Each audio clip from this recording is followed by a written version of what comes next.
Welcome to ATHUL'S travel FOLIO. ഇന്നിപ്പോൾ നമ്മൾ നിൽക്കുന്നത് ആഴിമല ശിവക്ഷേത്രത്തിൻ്റെ അടുത്താണ്. അപ്പം ഇവിടുത്തെ വിശേഷങ്ങളും ഒപ്പം കുറച്ച് നല്ല ഡ്രോൺ ഷോട്ട്സും.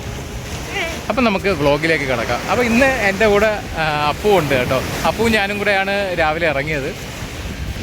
അത് ആശാൻ ബീച്ചിൽ ഇറങ്ങണമെന്ന് പറഞ്ഞുകൊണ്ട് വാശി പിടിച്ച് ഇവിടെ നിൽപ്പുണ്ട്.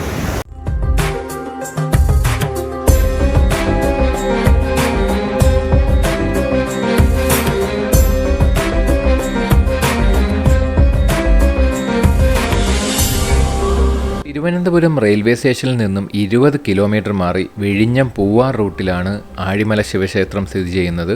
ഇവിടുത്തെ മെയിൻ ഹൈലൈറ്റ് എന്ന് പറയുന്നത് 58 അടി ഉയരമുള്ള കോൺക്രീറ്റിൽ തീർത്ത ഗംഗാധരേശനായ ശിവഭഗവാന്റെ ശില്പമാണ്.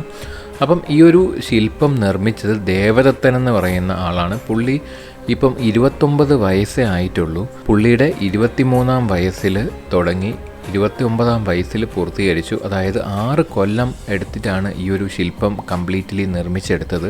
അപ്പോൾ ഈ ഒരു ചെറിയ പ്രായത്തിൽ തന്നെ പുള്ളിക്ക് ഇത്രയും വലിയൊരു വർക്ക് ലഭിച്ചു എന്ന് പറയുന്നത് തന്നെ വലിയ കാര്യമാണ്. അതിന് മെയിൻ അല്ലെങ്കിൽ ഒരു പ്രധാന പങ്ക് വഹിച്ചത് ഈ ക്ഷേത്രത്തിലെ മേൽശാന്തിയാണ്. അപ്പോൾ മേൽശാന്തിയാണ് പുള്ളിയെ വിശ്വസിച്ച് ഈ ഒരു വർക്ക് ഏൽപ്പിച്ചത്. പുള്ളി ആ ഒരു വിശ്വാസം കാത്ത് പുള്ളി നല്ല രീതിക്ക് തന്നെ ഈ ഒരു വർക്ക് ചെയ്തിട്ടുണ്ട്. കാരണം ആ ഒരു ശില്പം കാണുമ്പോൾ തന്നെ അറിയാം നമുക്കതിൻ്റെ ആ ഒരു ഡീറ്റെയിലിങ്ങും കാര്യങ്ങളും എല്ലാം നല്ല രീതിക്ക് തന്നെ ചെയ്തിട്ടുണ്ട്. അപ്പം ഓൾറെഡി ഒരുപാട് വ്ളോഗ് വന്നതുകൊണ്ട് ഞാൻ ഒരുപാട് സംസാരിക്കുന്നില്ല. കുറച്ച് നല്ല ഡ്രോൺ ഷോട്ട്സും ഷെയർ ചെയ്ത് പോകുന്നു.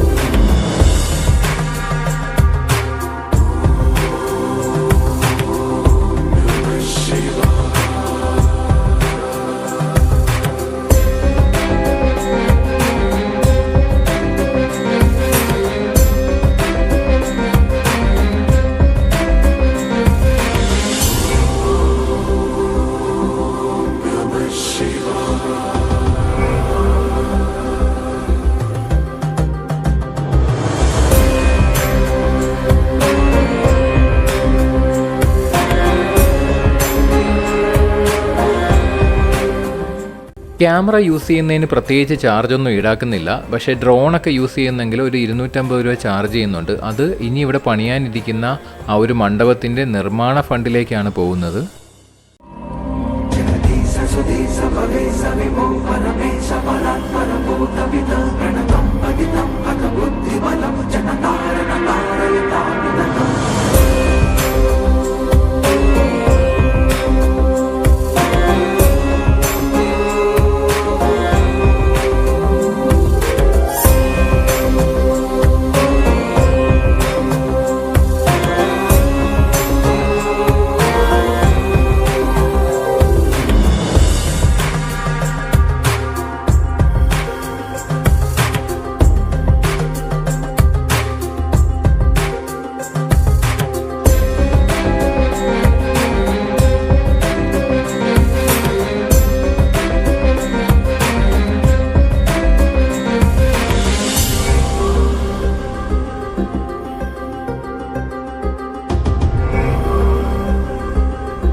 അമ്പലത്തിനടുത്ത് തന്നെ കാർ പാർക്കിംഗ് സ്പേസ് എല്ലാം ഒരുക്കിയിട്ടുണ്ട്. അപ്പം അതിൻ്റെ സൈഡിൽ കൂടെ ഇറങ്ങുവാണെങ്കിൽ നമുക്ക് ഈ കാണുന്ന ബീച്ചിൻ്റെ അവിടേക്ക് ഇറങ്ങാനായിട്ട് സാധിക്കും.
അപ്പോൾ വീഡിയോ ഇഷ്ടപ്പെട്ട് കാണുമെന്ന് വിശ്വസിക്കുന്നു. ഇഷ്ടപ്പെട്ടുവെങ്കിൽ ലൈക്കും കമൻറ്റും ചെയ്യാൻ മറക്കണ്ട. പിന്നെ സബ്സ്ക്രൈബ് ചെയ്യാത്ത ആരെങ്കിലും ഉണ്ടെങ്കിൽ സബ്സ്ക്രൈബ് ബട്ടണും അതിനടുത്തുള്ള ബെൽ ഐക്കണും കൂടെ ഒന്ന് ക്ലിക്ക് ചെയ്തേക്കാം. അപ്പോൾ നമുക്ക് നെക്സ്റ്റ് വ്ളോഗിൽ കാണാം. ബൈ.